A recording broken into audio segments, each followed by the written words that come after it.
The morning sun cast long shadows across the bustling downtown coffee shop as Sarah Martinez pushed through the glass doors, her crisp business suit drawing a few appreciative glances. At 28, she had worked hard to climb the corporate ladder at Thompson & Associates, one of the city's most prestigious marketing firms. Her polished appearance and confident demeanor spoke of success, but underneath lurked the insecurities that had driven her relentless pursuit of perfection. Sarah's eyes immediately found what she was looking for, the perfect Instagram moment. The coffee shop's rustic brick walls and hanging Edison bulbs provided the ideal backdrop for her morning ritual of documenting her successful life. She pulled out her phone, adjusting her blonde hair and practicing her smile as she prepared to capture another post for her thousands of followers. As she waited in line, tapping her manicured nails against her phone case, Sarah's attention was drawn to the woman standing 3 people ahead of her. The stranger was perhaps in her early 30s, with short auburn hair and wearing a simple gray hoodie and faded jeans. What caught Sarah's eye, however, was the intricate tattoo that stretched across the woman's forearm. An eagle with outstretched wings, surrounded by text that Sarah couldn't quite make out from her position. Sarah's lips curled into a smirk as she quickly opened her phone's camera. In her world of carefully curated social media presence, she had built a following partly through her sharp commentary on what she deemed unprofessional or inappropriate fashion choices. Her followers seemed to love her cutting observations about people who didn't meet her standards of sophistication. Without hesitation, Sarah discreetly snapped a photo of the tattooed woman, zooming in on the artwork that covered her arm. She immediately began typing a caption, her fingers flying across the screen with practiced ease. "Really? Getting dressed for a job interview at the local gas station?" she typed, adding several eye-rolling emojis. Some people clearly don't understand that tattoos like this scream, "I make poor life choices." No wonder our society is going downhill when people think this is acceptable in public. Glad my parents taught me better than this. The post was live within seconds, and Sarah felt the familiar rush of satisfaction as likes and comments began pouring in. Her followers were quick to join in with their own judgmental observations, creating the kind of engagement that kept her social media metrics climbing. As the line moved forward, Sarah continued to observe the tattooed woman, mentally cataloging more details for potential follow-up posts. The woman's posture was straight and confident, and there was something about the way she carried herself that suggested strength and discipline. But Sarah was too caught up in her superiority complex to notice these details with any degree of respect or curiosity. The woman ahead of her ordered a simple black coffee.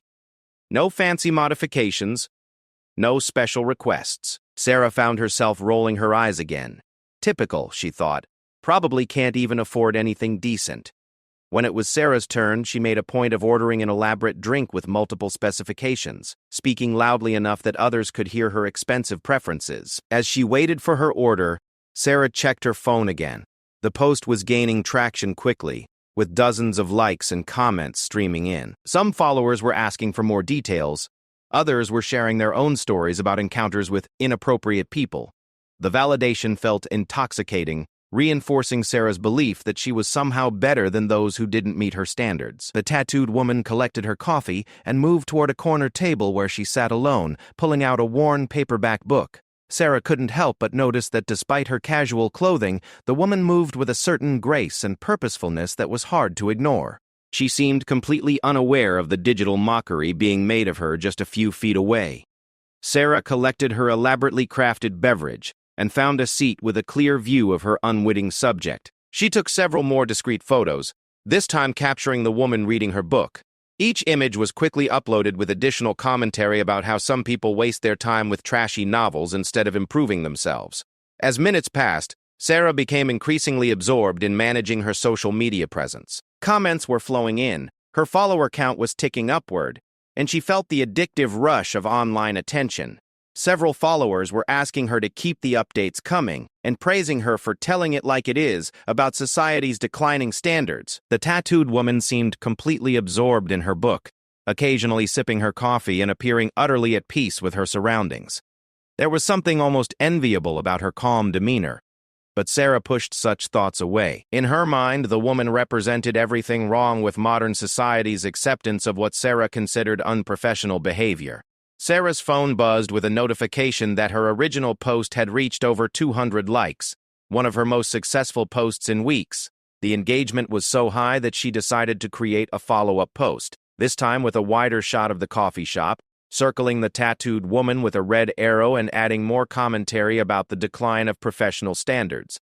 As she typed her additional observations, Sarah noticed more details about her target. The woman's book was actually a thick, serious-looking novel, not the trashy romance Sarah had assumed.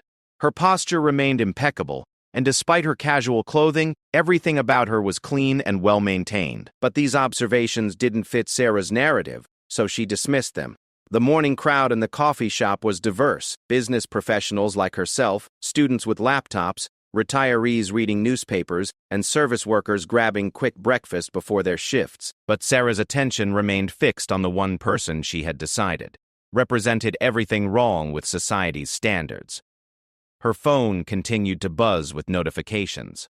The post was being shared now, spreading beyond her immediate followers to their networks. Sarah felt a surge of pride, believing she was providing a valuable service by highlighting what she saw as inappropriate public behavior. In her mind, she was educating people about proper standards and professional appearance. The tattooed woman finished her coffee and began packing up her things. As she stood to leave, Sarah quickly took one final photo, capturing a clearer image of the intricate tattoo that had started this entire episode.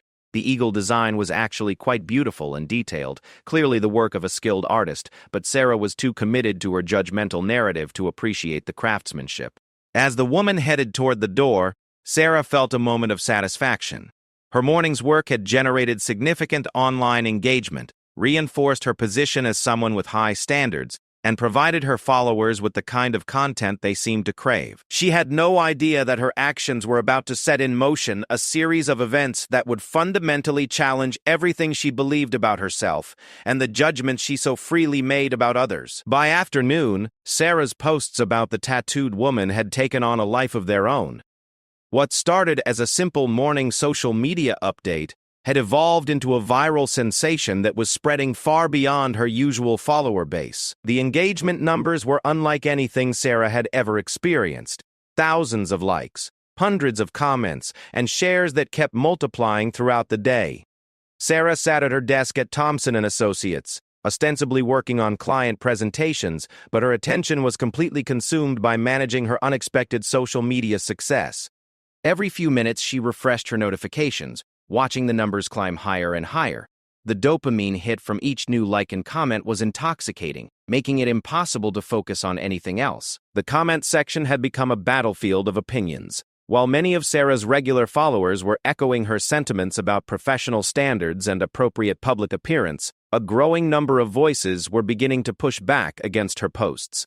Some commenters were questioning whether it was appropriate to photograph and mock strangers without their consent. Others were sharing personal stories about their own tattoos and what they meant to them. One comment in particular caught Sarah's attention. "You don't know anything about this person's story. That tattoo could represent something incredibly meaningful. Maybe think twice before judging people you don't know." The comment had received dozens of likes, which irritated Sarah more than she cared to admit. She quickly typed a response. "If you can't maintain professional standards in public, you deserve to be called out. This is what's wrong with society today. No accountability for poor choices." Her defensive reply only seemed to fuel more debate, with the comment thread expanding into a heated discussion about judgment, respect, and social responsibility. As the day progressed, Sarah noticed that her post was being shared in groups and forums she had never heard of. Military spouse groups, veteran support networks, and professional organizations were all discussing her content, though not in the way she had intended. The tone of these discussions was increasingly critical of her approach, with many participants expressing outrage at her willingness to mock a stranger based purely on appearance. By late afternoon, Sarah's post had been screenshot and shared across multiple platforms. Twitter users were quote-tweeting her content with their own commentary, most of it highly critical. Reddit threads were analyzing her behavior, with many users expressing disgust at what they saw as cyberbullying and harassment. The story was beginning to take on a momentum that made Sarah increasingly uncomfortable. Her phone rang, interrupting her obsessive social media monitoring. It was Jessica, her best friend from college, calling from across the country. "Sarah, what the hell is this post everyone's sending me?" Jessica's voice carried a tone Sarah had rarely heard from her usually supportive friend. "People are saying you photographed some random woman and posted her picture online to mock her. Please tell me this isn't true." Sarah felt a defensive surge. "Jess, you don't understand. This woman looked completely unprofessional. I was just pointing out how standards have declined.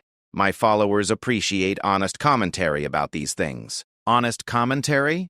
Sarah, you took pictures of a stranger without permission and posted them online to make fun of her. Do you realize how messed up that is? What if someone did that to you?" The conversation continued for 20 minutes, with Jessica expressing increasing concern about Sarah's behavior and judgment. Other friends began calling and texting throughout the afternoon, most echoing similar sentiments. People who had known Sarah for years were struggling to reconcile this behavior with the person they thought they knew. As evening approached, Sarah's viral moment was beginning to attract attention from local news outlets and social media watchdog accounts.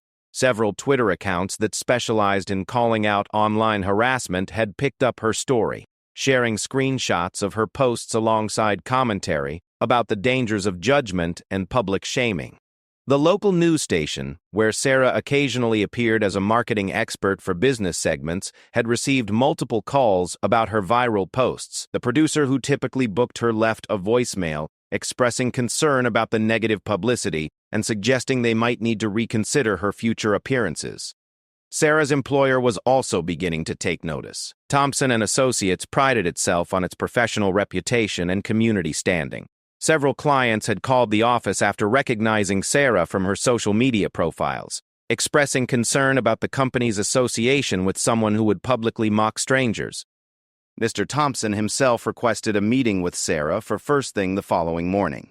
The company's human resources director had already begun documenting the situation, as it was clear that Sarah's personal social media activity was now impacting the firm's professional reputation. By evening, the backlash had become overwhelming. What started as a few critical comments had evolved into a full-scale social media reckoning. Thousands of people were now aware of Sarah's posts, and the vast majority were expressing disgust at her behavior. Many were sharing the story as an example of everything wrong with social media culture and the casual cruelty it enabled. Sarah found herself desperately trying to control the narrative. She posted several follow-up messages attempting to clarify her intentions and defend her actions, but each new post only seemed to generate more negative attention. Her attempts at damage control were being screenshot and shared as examples of someone who refused to accept responsibility for harmful behavior. The stress was beginning to take a physical toll. Sarah hadn't eaten all day, consumed entirely by managing the crisis that her morning posts had created. Her hands shook as she scrolled through endless notifications, most of them highly critical of her actions. The validation she had sought through social media had transformed into a nightmare of public condemnation. Several advocacy groups for veterans and military families had begun sharing her posts, though not for reasons Sarah had anticipated. They were using her story as an example of the casual disrespect that service members often faced from civilians who made assumptions based on appearance rather than character or service.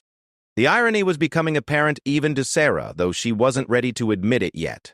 Her attempt to position herself as someone with high standards and superior judgment was backfiring spectacularly, revealing instead what many saw as cruelty, privilege, and a fundamental lack of empathy. As she lay in bed that night, unable to sleep, Sarah's phone continued to buzz with notifications. The viral story was now spreading internationally, with people around the world weighing in on what had become a case study in social media harassment and the dangers of snap judgments. She had no way of knowing that her viral moment was about to take an even more dramatic turn. The tattooed woman she had mocked so casually was about to be identified, and when her true identity was revealed, it would transform Sarah's already devastating social media crisis into something far more serious and personally humbling. The comments continued to pour in throughout the night, many now including demands that Sarah face real consequences for her actions. People were calling her employer, her professional associations, and even trying to identify her personal information. What had started as casual social media cruelty was now threatening to destroy the carefully constructed life and reputation that Sarah had spent years building.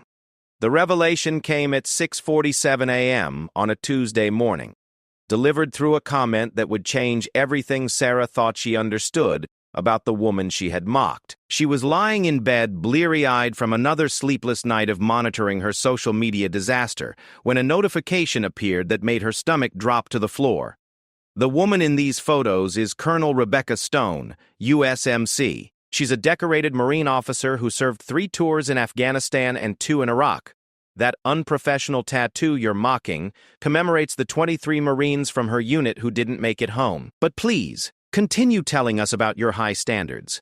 The comment included a link to a military news article from 2 years prior, featuring a photograph of Colonel Stone in her dress uniform, receiving a Bronze Star Medal for her service in combat operations. Sarah stared at the image with growing horror, recognizing immediately the same calm, confident eyes and strong posture she had dismissed so casually in the coffee shop. Within minutes, the news had exploded across every platform. Military news outlets, veteran advocacy groups, and mainstream media were all picking up the story. The narrative had shifted completely. This was no longer about social media standards or professional appearance. This had become a story about a privileged civilian mocking a decorated war hero based on ignorant assumptions and superficial judgments. Sarah's phone rang constantly as reporters sought comment on what was now being called one of the most tone-deaf social media attacks in recent memory. She ignored the calls, but the voicemails kept coming. Local television stations, newspapers, and even national news organizations wanted her response to what had become a significant story about respect, service, and the dangers of social media judgment. The details of Colonel Stone's service record were now spreading as widely as Sarah's original mocking posts had. Rebecca Stone had graduated from the Naval Academy with honors, served with distinction in multiple combat deployments, and had been recognized numerous times for her leadership under fire. She had saved lives, led Marines through impossible situations, and earned the respect of everyone who had served with her.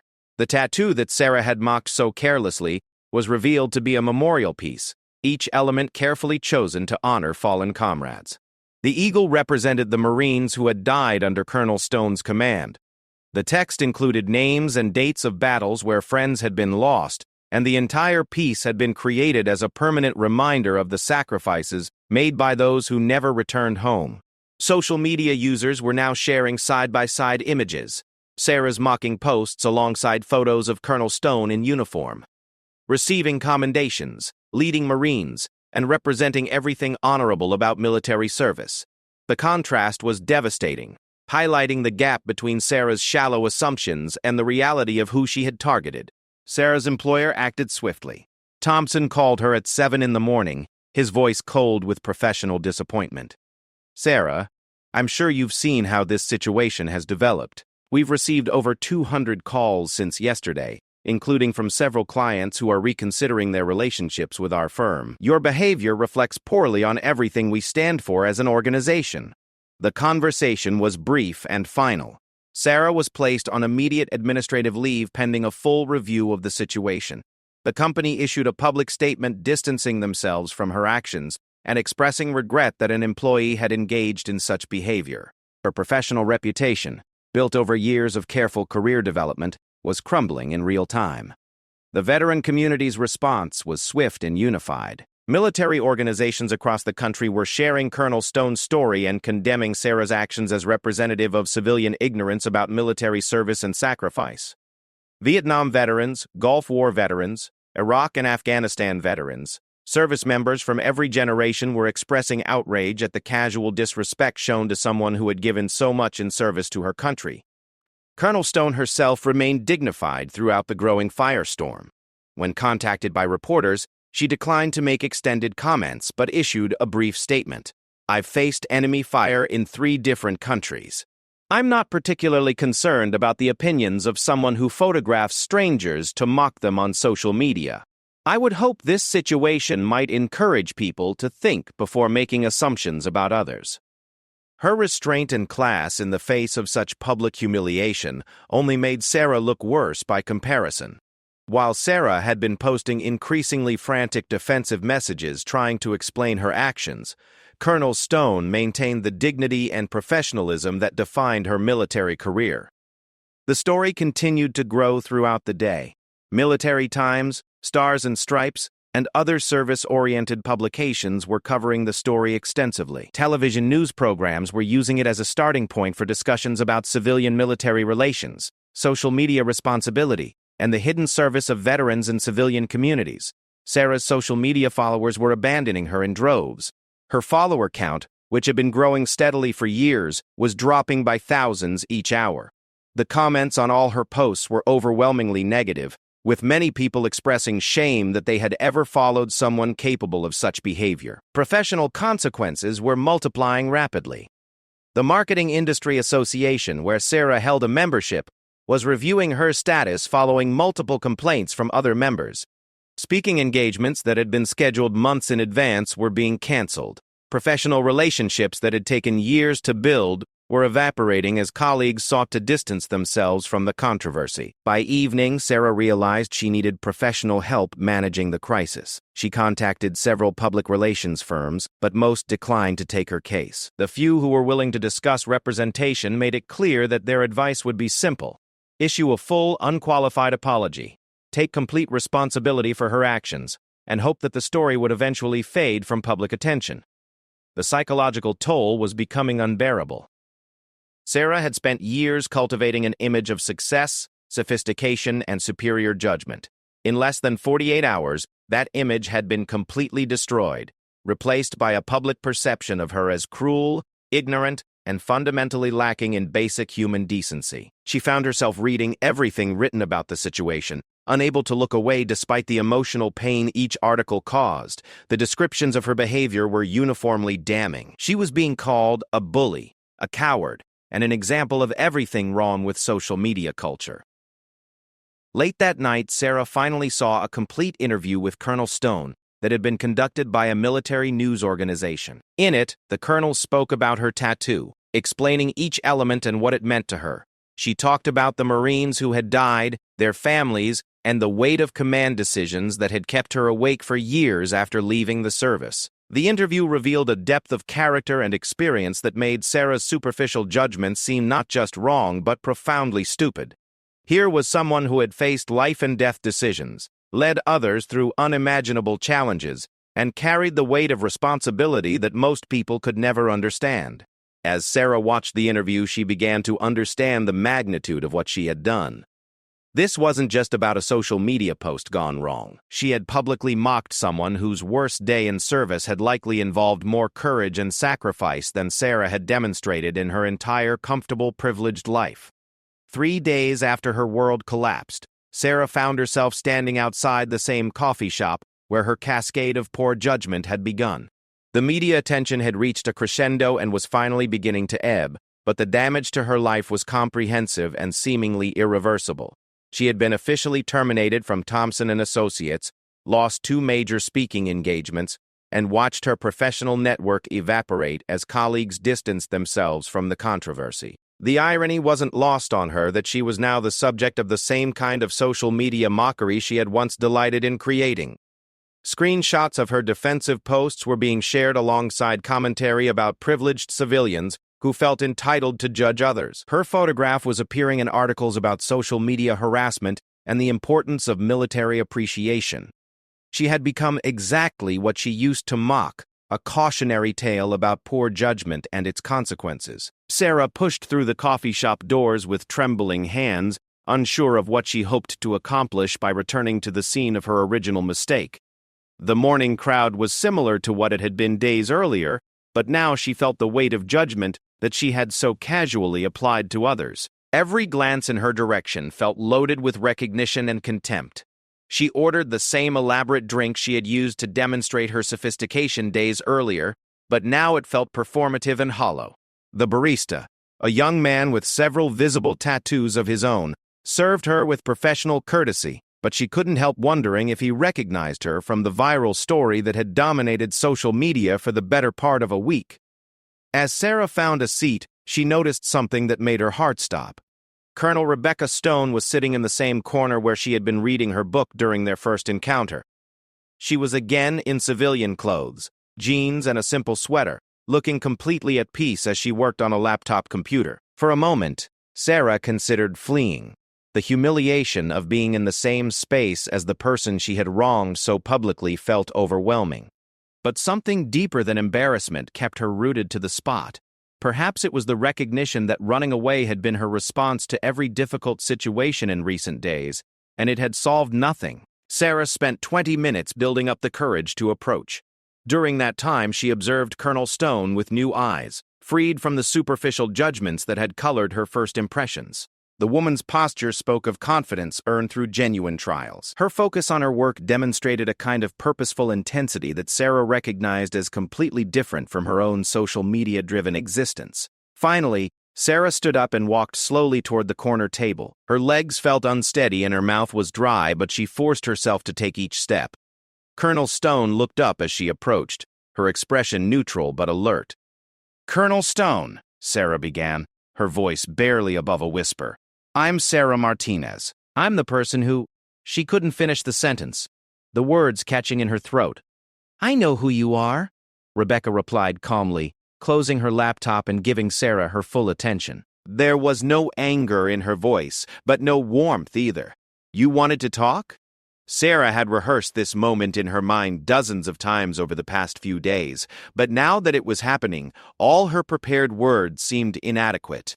"I wanted to apologize," she finally managed. "What I did was inexcusable. I had no right to photograph you, to mock you, to make assumptions about who you are or what your choices mean." Rebecca studied her for a long moment before responding. "Sit down," she said, gesturing to the chair across from her. "Tell me why you did it." The question caught Sarah off guard. She had expected anger, dismissal, or perhaps a lecture about respect and service. Instead, she was being asked to examine her own motivations in a way that felt both generous and challenging. "I don't know," Sarah said initially, then forced herself to be more honest. "No, that's not true. I do know. I've spent years building an online presence by judging other people. It made me feel superior, made me feel like I had standards that others lacked. When I saw your tattoo, I just automatically assumed. I thought you represented everything I believed was wrong with how people present themselves in public." "And now?" Rebecca asked. Sarah took a shaky breath. "Now I realize that my assumptions said everything about my character and nothing about yours. You've served our country with honor and distinction. That tattoo represents sacrifice and loss that I can't even comprehend. I mocked something sacred because I was too shallow and self-absorbed to consider that there might be meaning behind what I was seeing." They sat in silence for several minutes. Sarah could hear the normal sounds of the coffee shop around them. Conversations, the espresso machine, chairs scraping against the floor. But it all felt muted compared to the intensity of this moment. "The hardest part," Rebecca finally said, "isn't that you mocked my tattoo. It's that you took my picture without permission and shared it with thousands of people to make yourself feel superior. That's not about standards or professionalism. That's about using another human being for your own entertainment." The words hit Sarah like physical blows, each one landing with the force of absolute truth. She had tried to frame her actions as social commentary, but Rebecca was stripping away all the self-serving justifications to reveal the ugly core of what she had done. "You're right," Sarah said, tears beginning to flow freely. "I used you. I turned you into content for my own benefit without any thought about how it might affect you as a person. I've spent so much time thinking about likes and followers and engagement that I forgot we're talking about real people with real lives and real feelings." Rebecca reached into her bag and pulled out a folder of photographs. She spread them across the table, revealing images from her military service, photos of her with her Marines in combat zones, pictures of memorial services for fallen soldiers, images of her receiving commendations for valor under fire. "This is who I am," she said quietly. "These are the people I served with, some of whom didn't make it home. My tattoo isn't a fashion statement or a sign of poor judgment. It's a memorial to friends who died protecting the freedom that allows you to express your opinions on social media." Sarah looked at the photographs. Seeing Rebecca in full military gear, leading troops through dangerous terrain, comforting wounded soldiers, standing at attention during ceremonies honoring the fallen. The contrast with her own comfortable, privileged life was stark and humbling. "I've learned something important this week," Sarah said slowly. "I've spent years judging other people without having any real understanding of struggle or sacrifice myself. I've lived in a bubble of privilege where my biggest challenges were getting likes on social media and impressing people at networking events." Rebecca began gathering up the photographs. "The question now is what you're going to do with this understanding. Are you going to use this as an opportunity to grow, or are you going to retreat back into the same patterns once the attention dies down?" Over the next hour, they continued talking. Rebecca shared stories from her military service, not to make Sarah feel worse, but to help her understand the experiences and perspectives that existed outside her narrow worldview. Sarah talked about the emptiness she had tried to fill with social media validation and professional success, recognizing for the first time how hollow those pursuits had been. As their conversation wound down, Rebecca stood to leave. "Sarah," she said, "I accept your apology, but apologizing to me isn't enough. You need to think about how you're going to live differently going forward. Real change requires more than words." Sarah watched her leave, understanding that this conversation marked the end of one chapter of her life and the beginning of another. She had lost her job, her reputation, and most of her professional relationships, but she had gained something more valuable, a clear understanding of the person she had become, and a chance to build something better.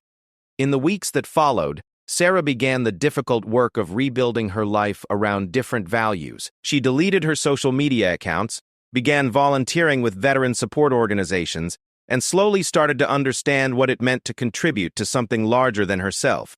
The road to redemption would be long and uncertain, but for the first time in years, she was walking in the right direction.